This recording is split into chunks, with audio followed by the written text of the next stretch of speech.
Dallas County. Stand by as we alert our other stations in the area.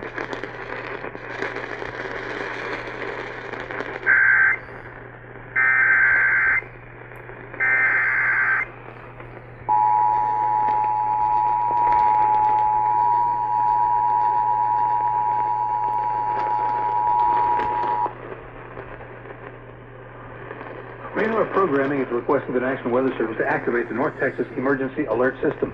The National Weather Service issuing new severe thunderstorm warnings for eastern Tarrant County and for Dallas County until 10:15. Severe thunderstorms are located along a line extending from near Keller into Arlington, moving east now at 45 miles per hour. Wind gusts could be in excess of 65 miles an hour. We've had indications of that on radar, especially in the southern half of Tarrant County, and now those storms are kind of leading with a bow echo towards Dallas County as well, so be aware of that. Again, severe thunderstorm warning for eastern Tarrant and for all of Dallas County until 10:15. Storms are moving from west to east across the county line right now. They could have some very strong, gusty, damaging winds. All North Texas stations affected by this alert are requested to relay the preceding message.